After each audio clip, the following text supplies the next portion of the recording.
Conference championship game appearances are on the line. We're predicting the divisional round today on the Locked On NFL Scouting Podcast.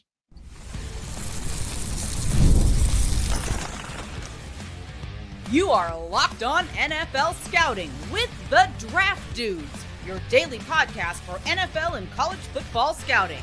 Part of the Locked On Podcast Network, your team every day.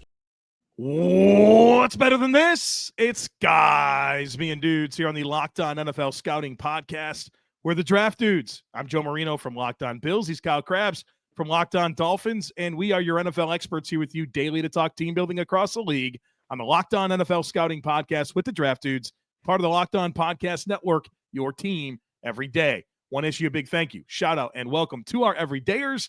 Those of you who never miss a single episode, we appreciate y'all being here very, very much. This episode is brought to you by Prize Picks. Go to prizepicks.com/LockedOnNFL and use code LockedOnNFL to win $50 instantly when you play $5. Joe, no victory Thursdays today. You topped the bit when you went to NHL and points collected and NBA teams. And I'll be honest, I haven't watched a single game of any kind of basketball or hockey thus far this season. Have you had it on the TV? Not start to finish. No, I maybe put on like 5 minutes of a Sabers game once, and I realized it wasn't going to happen, and I wasn't going to invest anything into it. And so, yeah. I think the Sabers are like maybe the worst team in professional sports. From a performance perspective, a management perspective. Yeah, I think they have the longest playoff drought. It's very, very long. They're never good. They keep on. About playoff droughts right now. Well, yeah. You want to have this conversation? About hockey playoff droughts? No. I'm not. Playoff droughts. Who's the Jets are the team with the longest playoff drought in the NFL, right? No, not playoff appearances, playoff wins. Oh, I didn't say playoff wins. I said playoff appearances. No, you said not wins. Drought. You didn't specify. So you I got said playoff. When I say playoff drought, I mean not going to the playoffs. God forbid. I mean, they're 17-22 right now. They won more games than they lost last year. No chance. Sabres record is not 17-22. There's no chance of that. They played 44 games. They're 17-22-5. I don't think you're reading it correct. There's no way that's correct. I'm looking at Pro Hockey Reference. Games played 44. The number in the W column is 17, and the number in the L column is 22. Now they're in last place in their division, it looks like. Yeah, they have the lowest points in whatever the Eastern Conference are the worst team. I think they had 91 points 2 years ago. Right, and they're getting worse. They're getting worse. I don't know, man. They played 56 games in 2020 and had 37 points. They've played 12 less games this year and have more points than they did that year. The point being, they're not going to the playoffs. Last time the Sabres made a playoff appearance was 2010. Yeah, there's now been 2 social media websites that have crashed since then, Vine and TikTok. And that's what people keep asking me, like, when are you going to get over and start posting on Blue Sky? It's like, I've seen too many, like, you start investing in a platform and then it goes away. I'm terrified. My Blue Sky strategy is to literally just copy paste my tweets, and if it sticks, it sticks. So I have an account, just it's on retainer, and you secured your name. If we ever need it, like people are intermittently following me in the meantime, and I can't do the multiple. Yeah, no, the energy for social media, I get it's all time low. I 100% understand that. But now, I didn't realize how much success the Sabres had early, by the way. Like in before? So they played for a Stanley Cup in their 5th ever season. They played for a Stanley Cup, and then they made the playoffs 1, 2, 3, 4, 5, 6, 7, 8, 9, 10, 11 straight years, and 12, 13, 14, 15, 21, 19 times in 21 years. What have they done? Going, and then there's 4 more after, or 5 more after one more playoff drop. Wow. Those Sabres ain't walking through the door. Yeah, this is terrible. It's a low point for the franchise. Yeah. It's cold there. They should be better. Yeah, no doubt, man. You play cold weather city. You got to be able to play hockey better. You know. Yeah. Got teams like the Florida Panthers and the Tampa Bay Lightning out there playing good ball. Vegas or what do you, good ball, good puck? What do they say? I have no idea. Can we please pick the games? Let's Get me out of transition. this. Let's transition to the Buffalo team that does play at a high level. Same owner, by the way. Same owner. You hire the right people, it's half the battle, right? They hired the right people on the football team. Right. The Bills, we'll start with this one because the segue's here for us. All right. They're hosting the Ravens on Sunday at 6:30. This is the last game of the weekend, but this is the first one we're going to talk about. These teams played earlier in the season, correct? Yep. And I think the game script was very important for how that game ultimately went, where Baltimore hit a couple of home runs early in the game, right? Mm-hmm. And it kind of set the tone and dictated the entire flow of the game. Right. I think this game is going to be very early game script dependent as well. And obviously it's a 60-minute game that you're going to play for every possession is going to count. Touchdowns going to be a touchdown in the first and the fourth quarter. But I feel like this game is one that can be, if a team takes advantage early in the game, I think both teams are good enough where they can snowball it into a successful total game experience. Yeah, I agree. Based on that week 4 game, the game script mattered a ton. Baltimore took control of it, and Bills got in a drop back passing game and couldn't get anything going, had drops and had a bad trick play that turned into a turnover. A lot different for both teams. And one of the things from the Baltimore side of things that's really interesting that Kevin Ostreicher brought up in our crossover discussion. He said one thing about crossovers. Yeah. That's cool. Kyle. Come on. The Ravens at that time, they were 1-2. They had lost their first 2 games and beat Dallas. And Bills are 3-0. Like Baltimore was they could not fall to 1-3. Yeah. So that they're at home on a short week. That certainly all that played into Baltimore.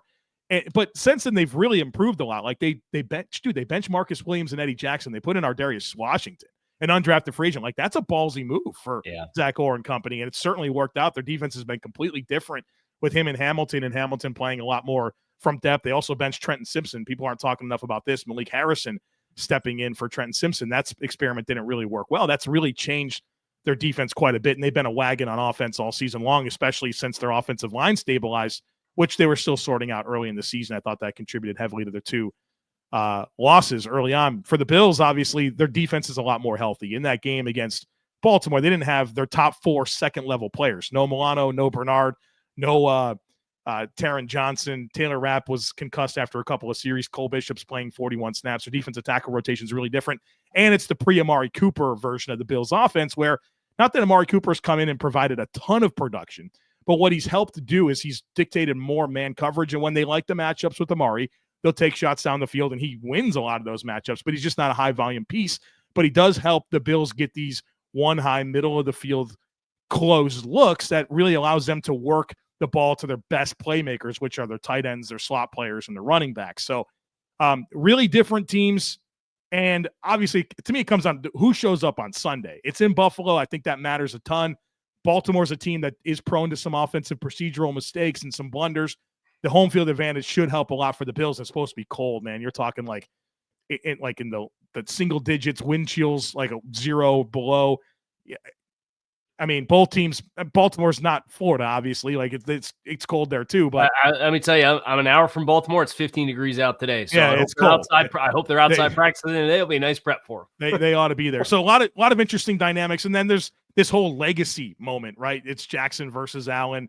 Winner goes to the AFC Championship game. Still, both quarterbacks looking for a big postseason breakthrough. Like, this is the matchup of the week, obviously. Yeah, which is why they put it on the Sunday late slot to put it in that central focus. I'll tell you, I don't love the fact, if I was rooting for the Ravens to win the game, I don't love the fact that they're favored by 1.5. Switch too. Yeah, because it started Buffalo -1.5 and flipped. Yeah. Not that any team needs extra motivation when you're playing in the divisional round of the playoffs, but I think Buffalo already. These are 2 teams. You mentioned the legacy component of it. I think is really fascinating because you have Derrick Henry too. With how many more opportunities are you going to get as one of the all-time greats at your position? to make deep postseason runs. And I think the matchup with Buffalo and structurally what Buffalo is, that's where you get to I think the game script is most dependent for Buffalo in that regard. 100%. Yeah. 100%. And that's before you mention Zay Flowers and his potential inavailability for this game. Yeah. Because if Baltimore can come out and run out in 22, and they can live in 22, or they can live in 12, or they can live in 21, and if they can do that with the players that they have that are also playmakers at the tight end position, I think that's where Baltimore would have their advantage. I think Buffalo is going to win the game. I'm going to pick the Bills mostly because I'm not going to pick the Bills to lose a playoff game. I'm just not going to. I like the advantages that they have at home. And one more note here on the legacy component. This game happened in 2000. A divisional round game in Buffalo. The Bills beat Baltimore 17-3. They went to the AFC Championship game and lost to Kansas City. Nobody's going to remember in the moment. 2020. 2020. I'm like, man, they played in 2000? If I said that was a mistake. Then you're doing the hurdles in my head, like the monkey with the symbols, trying to piece it all together. Like, wow. Point being is, as much as this is a legacy game, it already happened, and you're still talking about a legacy for Josh Allen that's incomplete because he hasn't gotten to the Super Bowl. So, yes, this one is a big step. You still got to take care of business next week. I'm going to pick the Bills as well. Show likes the Bills as 1.5-point home dogs to cover as well. So the entire show is riding on Buffalo. But we got another AFC game to get to after the break. You got it. Stick with us. From big upsets to game-winning drives, the NFL playoffs are better with FanDuel because right now new customers can bet $5 and get $200 in bonus bets guaranteed. That's $200 in bonus bets, win or lose. The FanDuel app gives you everything you need to place live bets, build a same-game parlay, and so much more. And FanDuel has so many different ways for you to pick up a win. I love betting on which players will hit the over on stat projections, and if a team will cover the spread. It is thrilling. And not only can you bet on who's going to win the game, but FanDuel has bets for which players are going to score a touchdown, how many points each team will score, and so much more. Folks, all the lines that we bring to you today are courtesy of FanDuel. So if you like the Ravens to cover that 1.5, if you like the Bills with points at home in the playoffs, you can get in on that as well. Just visit FanDuel.com to join today. Get started with $200 in bonus bets. That's FanDuel.com. Make this playoff season unforgettable with FanDuel, an official sportsbook partner of the NFL. Let's go back in time now to Saturday at 4:30. Now that we did Sunday at 6:30 because we got off on a Sabers rant to start the show.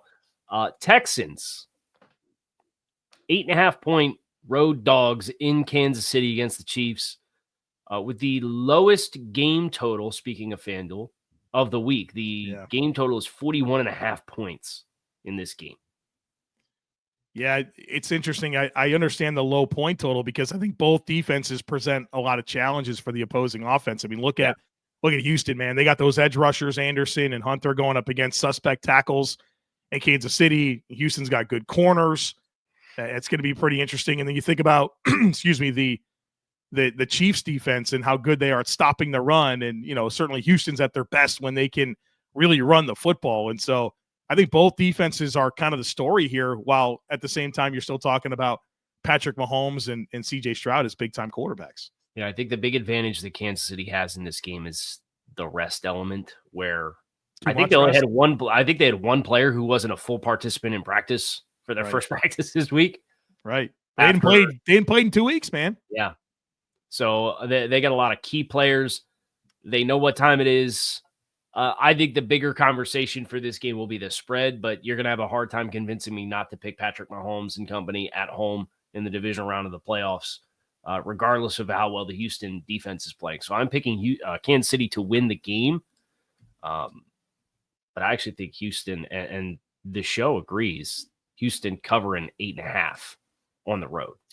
Yeah, I can see this being like a 24-10 game and Houston scores late, that type of situation to allow them to cover. And they will get after Pat. Now, Pat's going to put the cape on and make the plays outside of enough plays outside of structure, but if you told me that there were a couple of drives that were killed by turnovers and it kept the total points down in this game too, and it kept it close, like I'd believe that too. Well, and it feels like Houston's offense has been so out of rhythm. And then like whenever that fumbled snap bounce back to CJ Stroud, launches it over to Xavier Hutchinson, it's like, okay, the game was all of a sudden very, very different. Yeah. I don't know, man. I felt like they were kind of sloppy earlier in that game, and then it's game script matter, and it started to spiral for the Chargers. I think they need things to go their way against a Kansas City team that just, this is their moment. Like they know what to do in these instances. And I still think Houston's a young and up and coming team. I'd be surprised if Kansas City doesn't take care of their business here. Well, and we mentioned the bye for the rest of the players, but also the prep, right? Yeah. The fact that, if you were going to get the Chargers potentially, if you were to play them, that's a team you've already played twice this season. Well, now you get all the extra rest to be ready for the Texans as well. So I think from Spagnuolo's perspective, from Andy Reid's perspective, it's just a lot that's stacked against the deck for Kansas City having the extra week. And so Mahomes became their starting quarterback in 2017, if I'm not mistaken. Mm-hmm. So since 2017, with a rest advantage, Kansas City has the best win percentage in the NFL at 71.4%. There you go. They're 20-8. 20-8. Be tough. It's going to be a tough script for Houston. Correct. All right. So NFC, some compelling matchups here. Saturday, 8 p.m., Commanders and Lions. Detroit's favored by 9.5 at home. I think there's a lot to get into with this game, but I think what it really comes down to is I just, for Washington, can they stop the run? And they really can't. They've been one of the worst rushing defenses in the league, 30th in yards, 28th in yards per attempt. It's a freaking Detroit Lions team that runs the ball on everybody. Explosive playmaker in Jahmyr Gibbs. I mean, I don't know about David Montgomery's status. I don't know how much it matters. If they're going to be able to, at home, pound the rock like I expect, it's going to be an uphill battle for Washington. I think that's the prevailing talking point for me when I think about this matchup. Yeah, so obviously Washington did well handling a physical Tampa team, but the intensity of the physicality, I think, is just on another level with Detroit. It's their calling card, right? So I give Washington all the props in the world. I might actually lean under on the game total here of 55.5 too. That's a very large number, right? Yeah. And that's dependent on a team like Detroit. Both these teams have the ability to run the ball. Washington more so with Jaden Daniels and what he brings to the table. But Detroit's going to run the ball. I think as long as Detroit doesn't lose the plot and stays true to their DNA as who they are as a football team, I think this game can be a little faster. And, I would not be surprised if Detroit, for all the same reasons that we just got done talking about with Kansas City with the extra rest, now you're talking about Ben Johnson being extra prepared for a matchup. It's too much, I think.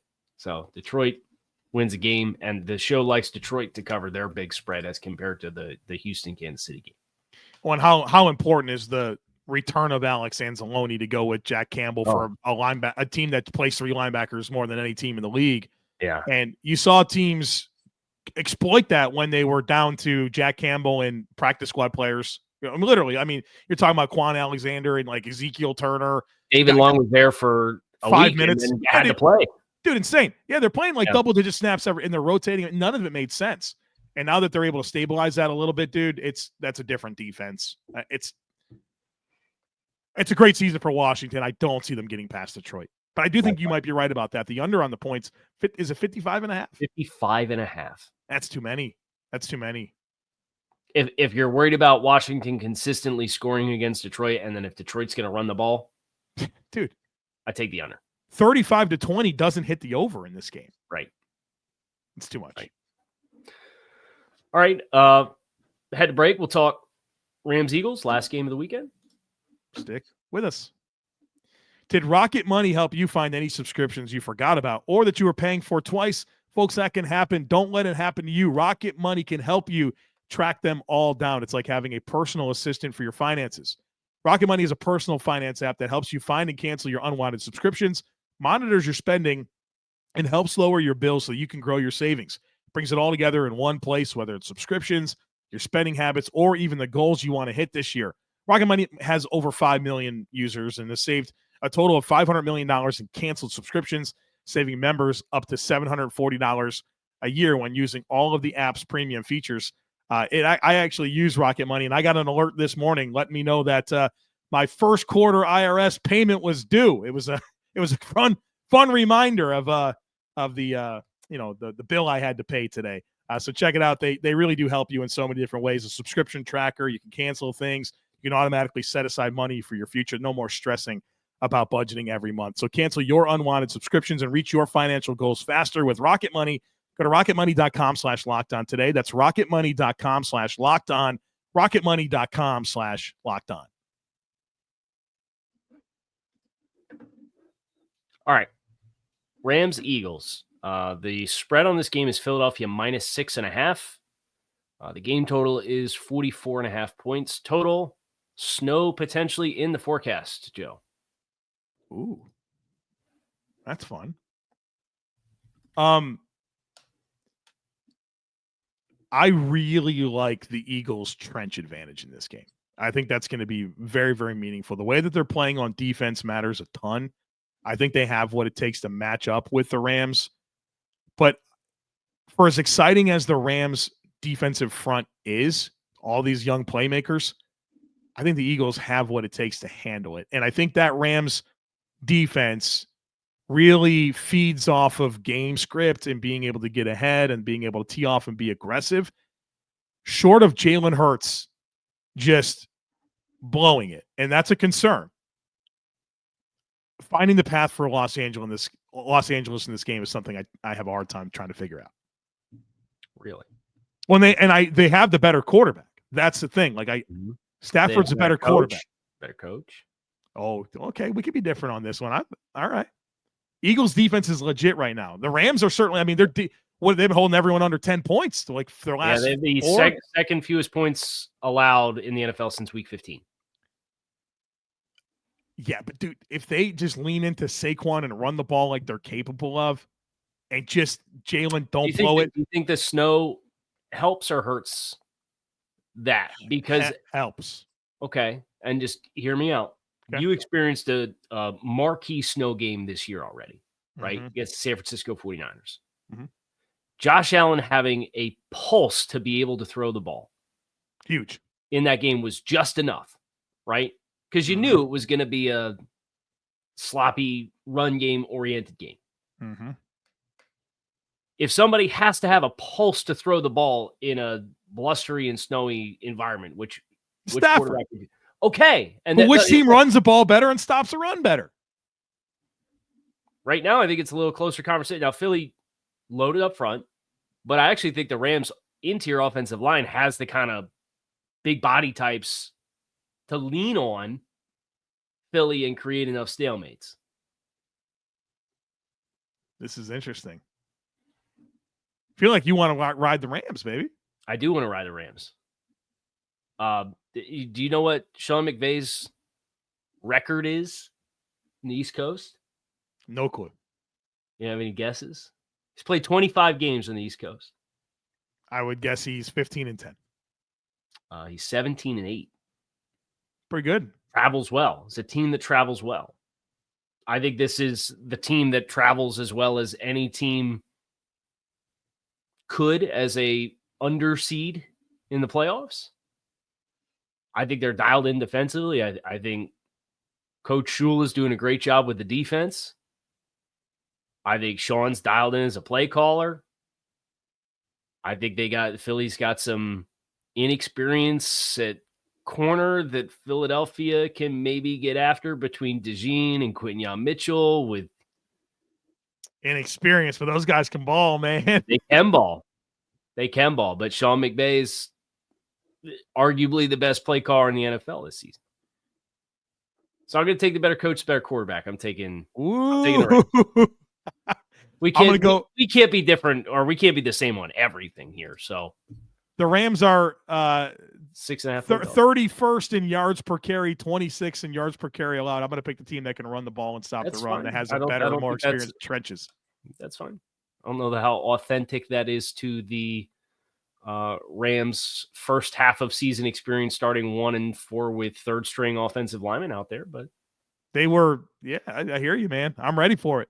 I'm feeling good about this one. Yeah, who's going to match up with AJ Brown? You should feel good about this one. Akella Witherspoon. Perfect. If it snows, is Jalen going to get him the ball, or is he going to be? Is AJ Brown going to have his own? Is AJ Brown going to have an umbrella over him so he can read his book? His leadership I hope book to stay dialed in. I need him to read my book on the freaking sideline. Is what I need to give 53% uptick. I got to look at the weather in Philly. I mean, you're making it like this is going to be played in the North Pole. Essentially 3 to 4 inches throughout the course of the day. This game's on Saturday afternoon. Sunday. Yeah, I see that little snow in the Sunday, forecast. 3 o'clock. Little snow here. Yeah, we're good. We're good. We're good. Steady snow developing later. Wind's the big one. 5 to 10 miles an hour. Bring up those boys from Southern California into the cold. Okay. It'd be fun. Anything else? If you had to pick one game different than what you actually picked, which one would it be? Baltimore. Same. But I'm not going to pick against Buffalo with you on the show. Sorry, I'm just not going to do it. Oh, okay. I'll take my lumps and have bad process, and we could go down with the ship together with that one. Who's winning the Natty? Ohio State. Oh, you said that comfortably. They just have more talent.